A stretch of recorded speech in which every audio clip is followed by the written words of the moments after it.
Hello, and welcome to another in the series of interviews on creating a compassionate world. And today I'm delighted to have two friends and colleagues who've done fantastic work in the area of forensics and how we can bring a compassionate approach to the more harmful sides of our character.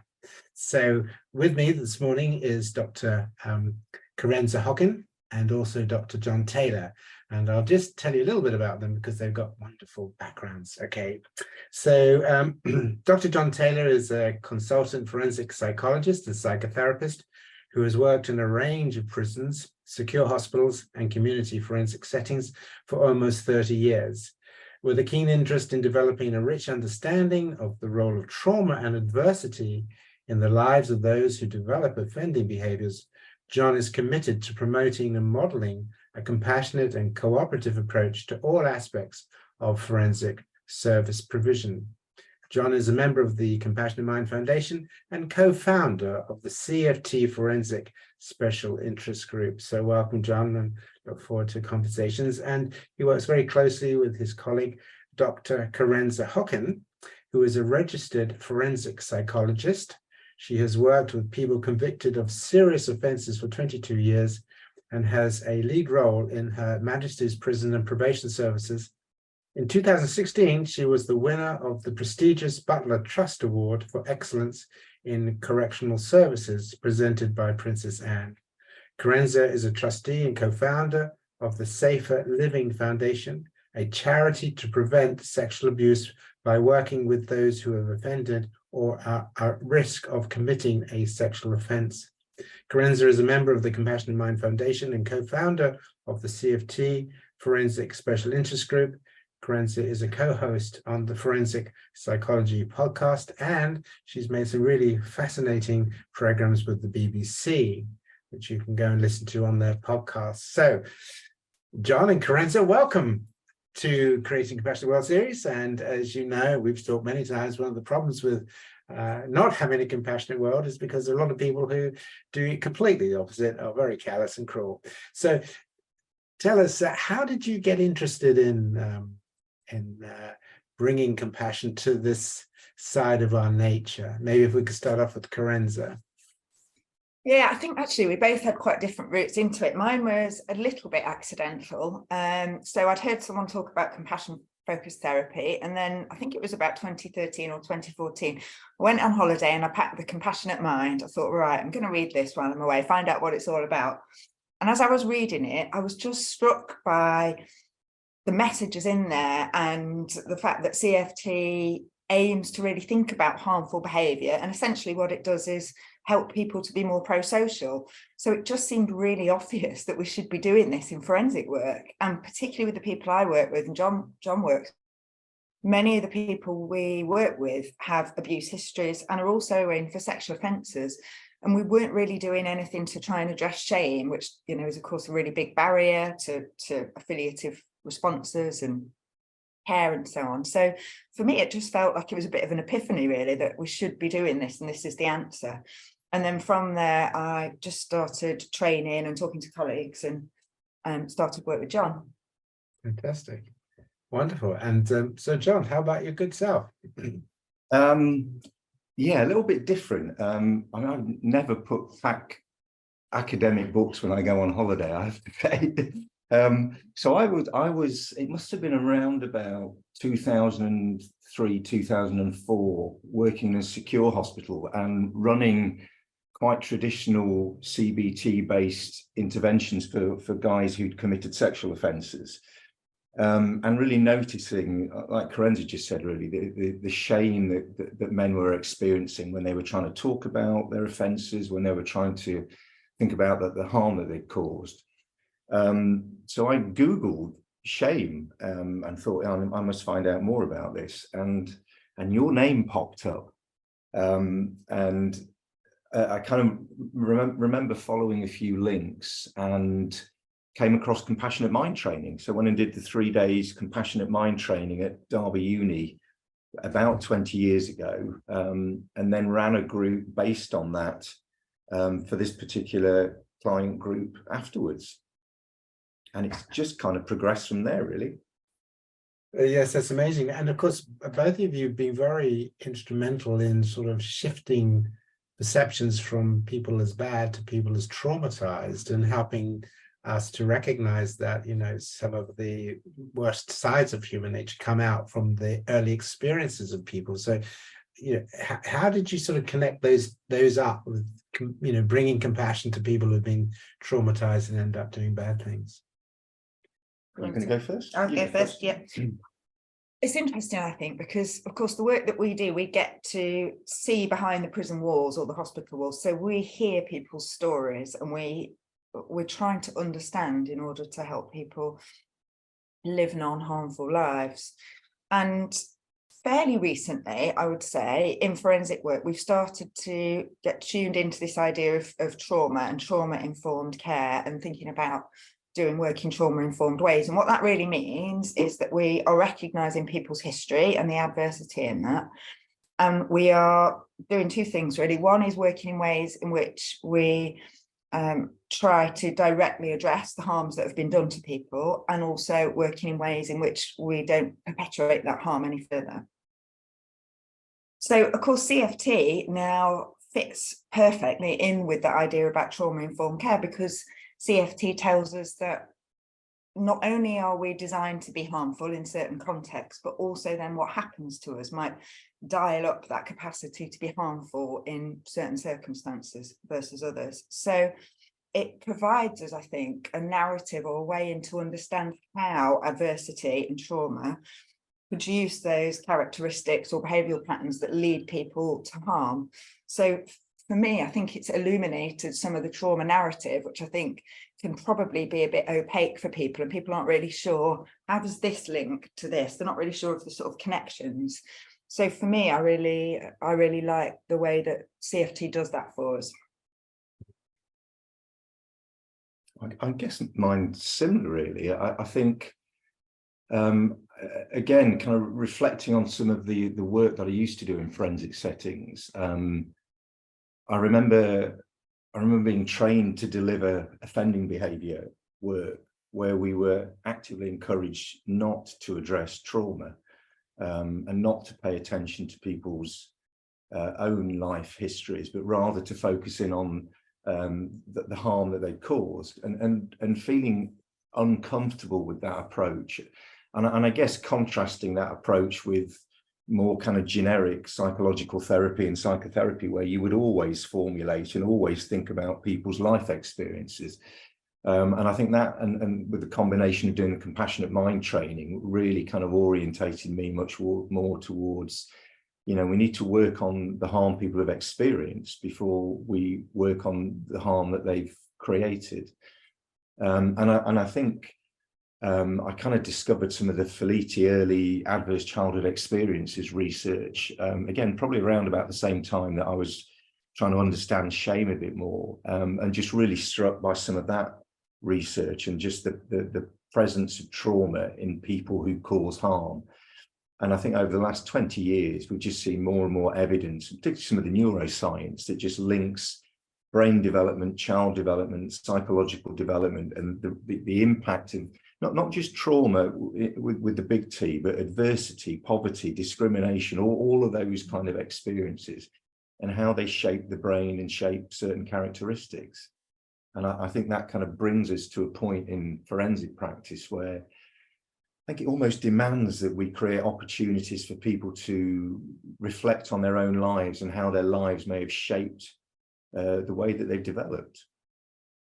Yes, I think that's a very important point, isn't that you make a number of things that caught up in that. I mean, as you say, we've always sort of had a sense of in forensics as retributive justice, and of course through the ages going right back thousands of years, you know, the idea of preventing crime is always to have punishment. So from crucifixion all the way to torture to being burnt and goodness knows what else, this idea that, you know, if you do bad things, then bad things are done to you. And it's only relatively recently that some of the work that you've been doing and others have been showing that actually it is really about understanding how, if we do not provide brains with the nutrients that they need, such as love, care, and compassion, so that they can develop social trust, so that they develop particular areas of their brain, they become much more vulnerable to perceiving the world as a threatening, untrustworthy place where you have to look after yourself, and the only way you can feel safe is to make sure you take what you can, or you threaten others. And a lot of the work you're doing, I think, is to show that actually what we need to be doing is reactivating these biological systems which were designed to be very important for humans, which is caring and sharing. But in order to do that, you have to work with people's trauma, because trauma has damaged the brain. I mean, you can't put it any starker than that, but it has. It also affects people's epigenetics. So I think one of the, just to give a nutshell of it all, one of the great things that you're doing is helping us to really understand, so how do we begin to stimulate these biological systems that should have developed in childhood but were not developed in childhood, quite the opposite were developed? How can we help people begin to change the way their brain works using neuroplasticity and so forth, and helping your profession, the other colleagues in the forensics, to see that actually what you are about is not just retribution, but also the therapy is literally about changing brains. I mean, that's a bit, I didn't mean to speak quite as long as that, and that's the great work you're doing. So, I mean, how would you speak to that in terms of how we work with people? You want to take a start on this one? Yeah, can do. I think there's a number of components to it. I think one of the things that's really important is creating the space and opportunity for people to tell their story first, and to re-experience their life history and their life story. I think certainly one of the things that I noticed in my practice is that we take a fair bit of time to allow people to create a formulation of their life so that they can understand themselves. Again, I think traditionally in forensic practice, we just haven't done that. We've just made assumptions about the kind of work that people need to do, rather than kind of individualizing some of the work that people may want to embark on. So I think there's a need to spend time that allows people to understand their experiences and how those experiences may have impacted. And I think within that, there's probably something around sharing some of the insight and that we have now around the neuroscience of brain development, and how experience expectant and experience dependent plasticity can shape literally the neural pathways that people develop, and the different repertoires that go with those neural pathways. So I think that's something that's really important, is letting people formulate their own histories, rather than having an imposed formulation. And then I think there's something about, and again, I don't think this has been traditional within forensic practice, is thinking much more carefully about the therapeutic relationship. And because I think it's that, I think it's the brain's a social organ, so it's the social context that will stimulate new neural plasticity. So I think it's allowing interventions to be flexible and responsive to feedback from our client population. Being prepared to explore the transference in the relationship, the self-conscious emotions in the relationship. And then I think a third really important part, in addition to kind of the traditions of psychotherapy, if you like, is body-based work. It is allowing people the time, again, creating the opportunities for people to think about what sits in their body, how their body is operating, how much of the information the body is automatically sending to the brain, and understanding the physiology much more, I think, and appreciating the way that feelings operate and organize the body and the mind to satisfy particular motives, for example. So for me, I think there's something about creating autobiographical formulations, something about being prepared to explore the therapeutic relationship, and something about body work alongside guided discovery, the kind of Socratic dialogues, and so on and so forth. I think just linked to that, really, I mean, obviously agree with all that John said there, and I think he talks about the therapeutic relationship, and it sounds obvious, but there is something in there about the work that we do where we truly listen to what people have got to say, because I think, as John said, in forensic work, we've been very heavily focused on what people have done, and not focused enough on what's been done to them. So really listening to people's stories. And for me, a key part of what we're doing here is helping people understand why they're harmful. And it takes a bit of work, but really helping people recognise that it's not their fault that they came to be, in the context where they cause harm to other people. Because once we can help people truly appreciate that, then we can develop that sort of sadness and grief for their own life experiences and what they've lacked. So for me, I almost think about it as sort of defrosting the system and developing care and sadness for themselves before we can then sort of move that on towards other people and how they'll live. So it's that kind of de-shaming, defrosting element for me that I think really seems to work. And then people sort of by default, if you like, find that they want to take more responsibility for how they treat themselves and how they treat other people. And it kind of follows through a bit more naturally like that, but it takes time, I think. Yeah, I think that's a wonderful point you both make, and moving away from shame, where, I feel I'm bad, you think I'm bad, blah, blah, blah, which then activates defensives. And then you talked about that a little bit at the beginning, didn't you, John, really? And moving into what is more of a guilt base, the ability to recognize the harm that you've done, but you can only process the harm that you've done if you have processed the harm other people have done to you. Otherwise, we know the brain is shut down all those systems. You can't get that empathy. If you haven't got empathy for your own pain, then you don't have empathy for the pain you cause others. So these are real. What you're doing is you're bringing science into the way in which we think about how we can help people, which I think is just amazing. And also this idea of psychoeducation, of helping people understand that this is the brain, and if you don't feed it certain things, it doesn't develop in certain ways, and that the reason it's not your fault is because you got a brain that was designed in a certain way by evolution, and then it was sculptured in a certain way by life. But it's about how we take responsibility. It's like, when we teach mindfulness, we don't teach people to control their thoughts. We teach people not to be controlled by their thoughts. So you don't control your thoughts, but your thoughts don't control you.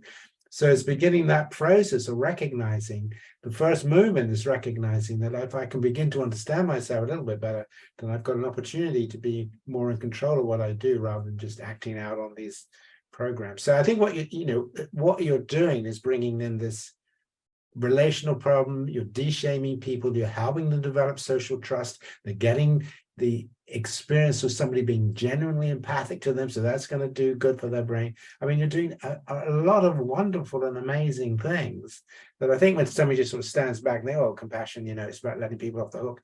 Absolutely not. I mean, it's a very rich texture of what you're doing, which I think is stunning, really. I think one of the toughest things is trying to work with people to address the myths associated with compassion. Because as you said, a lot of people assume it's the easy option. So there's a lot of work to be done to educate people. And not only that, I think for me, outside of a therapeutic approach, just the orientation of how you think about people compassionately has a lot to offer in forensics. So, helping staff that work with the people in prison or the people in hospital to shift their orientation to understanding the people that they care for slightly differently, and also for helping them to take care of themselves, because of course working in those environments is very threat-based, and then people get pulled into that sort of rank-based way of thinking, that competitive nature, and then that very punitive way of responding to people. So I think CFT has a lot to offer us beyond just the direct work with the client.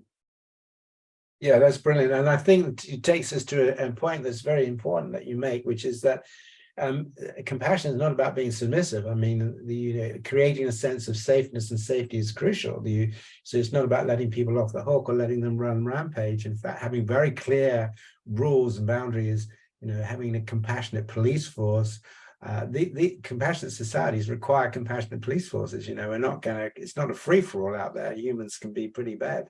So we understand that, but it's the way in which we do that. So I think it's a brilliant point that you make. I mean, do you feel that message of compassion, what it is, it's the most courageous and most wisest of all of our motives, because it's the one motive that will help us understand suffering and try and prevent it and alleviate it.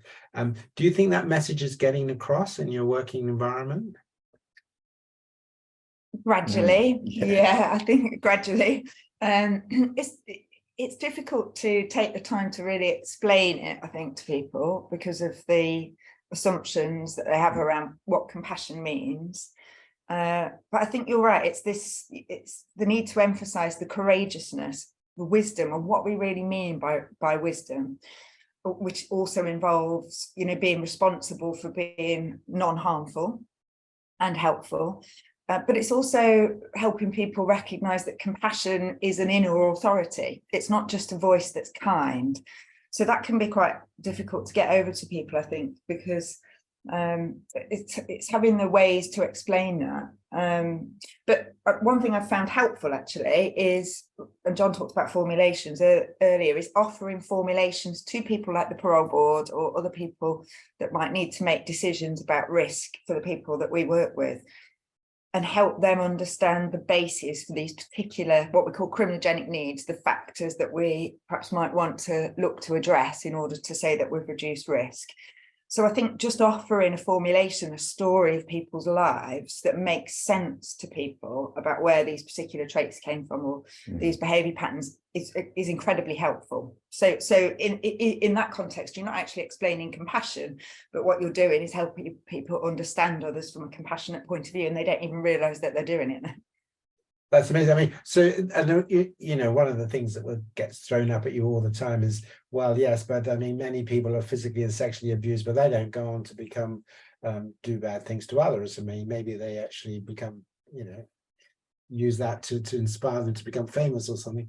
So how do you deal with that when people say yes, but lots of people get these horrible background experiences, but there's something special about the ones that do nasty things? You're good at explaining this. Well, I think that comes down to the individuality again, doesn't it? And it's understanding, what people have experienced, what they were learning while they were having that experience, and what meanings they attach to it. And I think it's a combination of those three factors that impact on the way that people are influenced by their experiences. And I mean, you're quite right. There are some people who have terrible early life experiences and somehow are able to use that as a motivation to do good and to be helpful and so on and so forth. Other people don't seem to have that ability and are shaped in a different way. I think one of the things that I'm kind of particularly struck by with a lot of our client population is that the experiences they have are not episodic. They're almost just their life. It's an adverse life, not an adverse life event.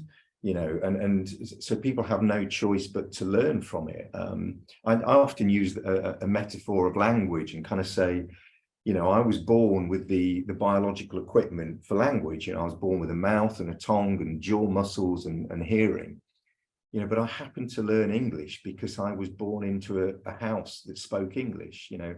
If you're born into a house that speaks thug, you're going to learn thug. If that's all you ever exposed to, that's what you're going to learn, and you don't have much choice in that. But as we said before, it's about being prepared to notice the consequences of your learning and take responsibility to learn something new. And I think Kerensa's point about risk and criminogenic need, as it gets called in forensic services, I think what CFT brings to the table with that it is that approach that helps us to think about, how did you acquire these characteristics? These are human characteristics. Callousness is not an unusual characteristic that's just owned by people who reside behind prison walls or secure hospital walls. You can't buy it at a callous shop. These are traits and characteristics that are cultivated and that are nurtured by experience. And if you help people to understand, my life has created or shaped, or refined these characteristics, and people can feel sad, as Kerensa said earlier, for those experiences, then they can begin to shift. Some people are fortunate; they've had the experiences, but they didn't have those characteristics shaped. Or they have some counterbalancing protective experiences, which I think we probably don't pay enough attention to, as the experiences that helped to tune up, if you like, some of the compassionate motivations and qualities alongside some of the adversities that might have tuned them down. So I think protective experiences are helpful to pay attention to. Yeah, I think that's brilliant. And of course, this idea of individual differences is difficult to get across to people. I mean, but we have it in physical health as well. I mean, there are some people who have genes for lung cancer. If they smoke, they will die, whereas other people can smoke and not be so vulnerable. So vulnerability is a very interesting phenomena, and in physical as well as mental conditions, social conditions, there are variations in vulnerability to what will trigger certain patterns within people. The other thing I think is you were starting to touch on the fact is that why do you think it's difficult for us to recognize that humans are a very nasty species? You know, whether we look at the Romans, you know, we talk about a third of Romans were slaves, and a lot of them were used as sex slaves, particularly children as well. We look at the history of slavery, how we treated other human beings, just extraordinary, and many empires had huge slave underclasses and so on and so on. Why do you think that we really find it so difficult to come to terms with the fact, as when we think of compassion, to realize that humans are potentially, all of us are potentially a very nasty species in certain contexts? We could have all gone to the Roman Games 2,000 years ago. You know, we all accepted crucifixion. We all accepted slavery 2,500 years ago. Why do you think it is that we have such a difficult time acknowledging our own dark side? It's a really good question. I think some of it is around if we don't acknowledge that, then we're able to see people that do engage in sort of dark side behaviors as being different to us. Yeah.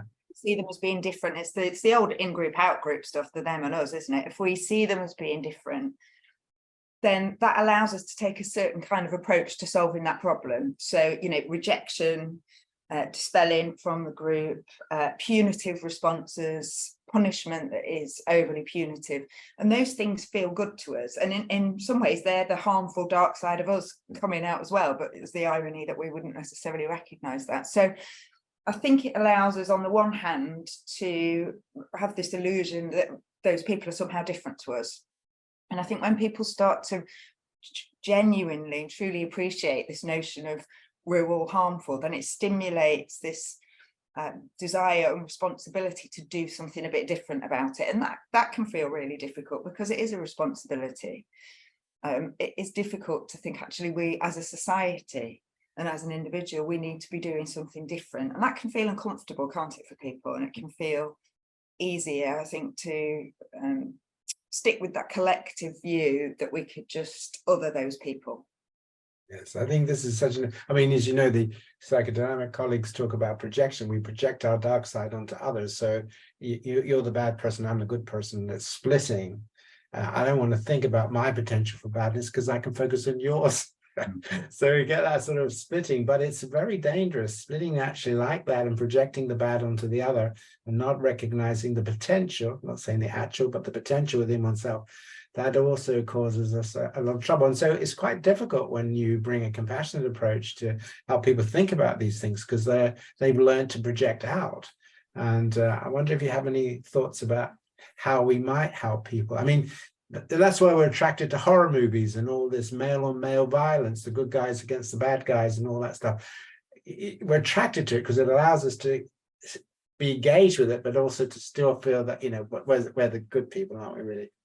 I mean, so if we're going to move society forward in helping us think about these things, we've got to help people recognize the potential within themselves. And then that becomes a basis of empathy. When I can realize that I have that potential, thank God it's never been developed and cultivated within me, thank goodness, that is a basis for empathy. But if you're completely blocked off and projecting, empathy becomes difficult. Yeah, we talk about that quite a lot in training, don't we? When we train people in forensic CFT. Yeah, almost obviously the kind of the empathic bridging is critical to facilitating guilt. That, you know, if guilt's the emotion that motivates us to change what we're doing so that we're not causing harm, you know, that's based on empathy, isn't it? And it's based on that ability to recognize that we're causing harm.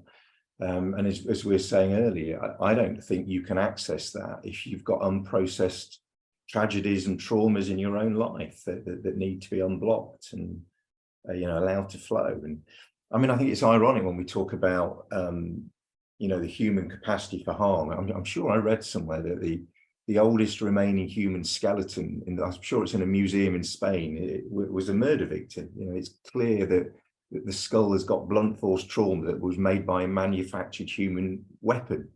So our oldest remains as this manifestation of the human species is a victim, or was killed by another human being. And we, I think we like to cleanse ourselves, don't we, by imagining that we don't have a dark side. Yet we're living in a society where 5.5 million children are growing up in poverty, and we know what effect that will have on their physical health, their mental health, their financial well-being, and all of those kind of things. And we are happy to turn a blind eye. So I think the dark side is evident everywhere. And I think you're right when you talk about the kind of psychodynamic college. I think it was Winnicott. I could be wrong. Somebody watching this might email the foundation to say I'm totally wrong. It'll be Lawrence Jones. That'll be who it is. I think it was Winnicott that said society needs prisons and prisoners more than prisoners need prisons. Because we need something to project. We need someone to project our dark side towards. I think this is such an important point because, compassion is often very much misunderstood. If compassion is the alleviation and prevention of suffering, then we have to prevent the suffering we ourselves cause. And that means taking responsibility that we, like all other life forms, we're biologically created for survival and reproduction. And within that, we have some pretty nasty things, potentials within us. And that seems to be quite a difficult message for people to get hold of. I mean, we've got a whole lot of religions that say, oh no, it's about the sins, we've been born into sin or whatever it is. But actually getting hold of the fact that brain design is not great. And part of the reason for developing compassion is to prevent the arising of our potential harmfulness. And we have to learn how to do that. And that means we have to own it, and then we can prevent it, So I think that, again, you've sort of touched on that. But I mean, this is something I think is so important, isn't it, when we're working with the people that you're working with, but also how would we take this message to children, do you think? Because we're very interested in compassion in schools. How do you think we could take this message to helping children think about, we're all capable of being bullies or whatever, and how to be aware of that and to choose to be helpful, not harmful? So is that okay? Yeah. That's a question? Is that what you're saying? Yeah. That's a question to us. Yeah, it is a good question. I think in much the same way as we might take it to adults, Paul, I think there's one of the things I was thinking about when John was talking about the work that we do in prisons, much of the work that we do with people is experiential. So we do psychoeducation, we do, compassionate mind practice in groups and in experiential ways. So it's not all just sat around talking and processing things at a cognitive, intellectual level. It's the doing, and it's also making it fun. And I think there's so much we could be doing in schools to do that, but just sort of simple processes or simple ways of running the school, that the kinds of things that are valued within a school, the kind of behaviours that might be valued within a school, for example, or at home, are the behaviours that are linked to compassion. So, thinking about others, making sure that we're being non-harmful, but also understanding when others are harmful towards you. So it's a really good question. It's probably not one I've thought a lot about, but I think there's a lot of transferability to the way that we work with our people in prison. Yeah. So, I mean, that's something that we're kind of interesting because, of course, the children are surrounded by games, which are all fighting games and beating up the bad. We create worlds for children of good and evil. Lord of the Rings, all that stuff, isn't it? Harry Potter. I mean, they're all based on this basic clash between good and evil. There's a good people and they should fight the bad. And I think that really is not a particularly helpful way of thinking about what it is to be human. It just perpetuates this idea: there's good and evil, and that you have to, and all that stuff. And so that, I think that is something that I'm very interested in thinking about, because we're soaked in these sort of traditions of good and evil, which I don't think are particularly helpful. So the other thing I wanted to ask you is, one aspect of the work that you're doing helps us to understand callousness. Now, we've got callousness is this insensitivity to suffering regardless. So you don't set out to cause it, but if you do, you don't care. Now, we've got a lot in the world today in some of our industries, fossil industries, and certainly in some of our politicians, when we see what's happened to our nation, to England with the destruction of not the destruction, but the running down of the health services and all of the selling off to the private companies, which have really messed up all the services and ripped us off left, right, center. Huge amount of callousness has been going on in politics over the last few years. Do you see anything that you could take from your wisdoms that help us to think about how we can get politicians to have a duty of care?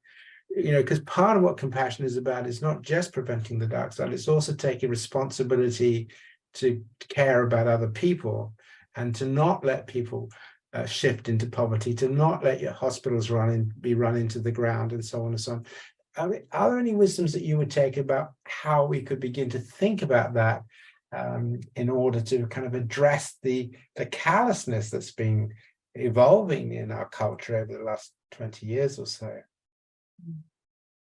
Yeah, I mean, that's an interesting point, isn't it? I mean, I think if I start at the individual level again, think about some of the people we work with who have demonstrated, you know, a remarkable level of callousness and cruelty at times, you know, willful, you know, willfully causing harm. Again, for me, there's something about understanding the role that callousness may have as a human characteristic, and actually the function that it has and how important it might be in certain contexts to you know, to have the ability to be callous and not focus on somebody else's suffering. And I think for me, there's something about when you support people to appreciate how they acquire these characteristics and then invite them to start to notice, but what happens when you hold that characteristic in different contexts? It might have been useful there. It might have helped you to do the things you needed to do to survive. It might have helped you to make some decisions that were important at that time in that context. But if you then start to marry this characteristic so that it becomes an intimate part of you, what does it start to do when you use it to inform your decision making in other areas? But I think it's always invitational, isn't it? I guess one of the things I've learned in forensic practice is we used to think that we could just insist that people should change and we could force people to be different. And it's not. It's always, psychological therapy is invitational, isn't it? And I guess when you start to think about that at a broader level, whether it's within a system, you know, whether that's a prison system or a hospital system or broader kind of social and cultural systems, it's finding the way to help people to notice yes what they've done. Because I think if you go in, certainly my experience again in therapies, if you go in and you're almost trying to be forceful in getting people to notice repercussions, it just stimulates defenses, you know, which is a natural human response when you feel under threat and under attack. So with politicians, I don't know how you do it, Paul, but I guess there's something about finding ways for him to invite our politicians to notice, you know, if you persist with this way of being, this way of doing things, you know, where does it end? Yeah. At what cost, you know, and is that what you want? Is that the legacy that you want to leave behind? Yeah. I think the point about it is that you are at the forefront of work of looking at how do we work with people who caused harm, people who are callous, and so on and so on. But they're not just in the prisons, I'm afraid. They're in other places as well. And okay, so they're not murdering people or whatever, but their behavior is harmful. And so competitive behavior that's untainted by compassion can be callous. So we're coming to the end now. So can I just invite you to think about, so what do you see as the challenges and what do you see as the hopes for your work of the future? That's a good question. I think the challenges probably link back to what we discussed earlier, which is helping people understand really what we mean by compassion and valuing that. So I think the way that we can achieve that is by continuing this process and the great work that the foundation do with, educating people generally. And, it's a slow process, but one that I think we're making gains with more broadly. So for me, I think that's the big challenge, is helping people understand it and then recognize its value in forensic work. Yeah, that's great. I think we've got a real issue about helping people understand what compassion is, because it's sort of been taken over a bit by the middle classes, and it's all about, let's be kind to each other, let's love each other, let's blah, blah, blah, which is really not what you're about. What you're about is this real deep understanding about the causes of suffering and how to address those in really scientific ways. I mean, it's so wonderful what you're doing. So the challenges are not only helping people understand it where you are, but also helping people understand compassion in general as a really courageous, wise motive. I think that's right. How about you, John? What do you see as the challenges? I think one of the big challenges for us in forensic services isn't created by forensic service. I think it's a broader social issue, which is that actually we like to other people, and we like to have a group of people who we can describe as mad and bad, and project at them. And I don't see that going away anytime soon. I mean, you start to hear about it with an election looming, that the main parties start to get competitive about who's tough on crime, and the same narrative gets reeled out every time about we just have to be harsh towards these people. And there's that complete lack of understanding of what we need to be tough on is what causes crime, not yes, contain people if they can cause harm. We don't want people who are going to hurt other people running around on the streets, but let's deal with the causes of crime. The causes are around, the ACEs, the adversity, the poverty, the oppression, the discrimination, and all those other things. So I think that's the challenge. I mean, I think in terms of hopes, I think we've seen movement. I think, alongside the special interest group within the foundation, there's a trauma. What's it called? Trauma-focused practice, I think, forensic, special interest group for forensic, that's run by Lawrence Jones and Phil Wilmot, and that's got an increasing number of people who are members of that. They brought out a book last year, so I think there is a move in forensic services towards trauma-informed ways of working. My worry with that is it becomes a tick box exercise, and it's, for me, trauma-informed working means we absolutely allow people to co-create their formulations. We absolutely allow people the opportunity to process the adverse life experiences they've experienced before we invite them to take responsibility for the riskier characteristics that they've had. I think we have to think carefully about language. I think too much forensic language others people, takes people out of context, and creates identities that are thoroughly unhelpful for people. And I think we need to think much more kind of creatively about how we think forward for people about reintegration, rehabilitation, and becoming valued members of a community. I mean, that's always something struck me with both of you, is that how we hold the people we work with in respect. We respect them, we can see the life histories have led them, and we can be grateful we didn't have that life history. But there is certainly nevertheless a desire to respect rather than to make them frightened. The idea is not to try to change people by making them frightened, making them ashamed, making them feel, which is the old way of doing things, right?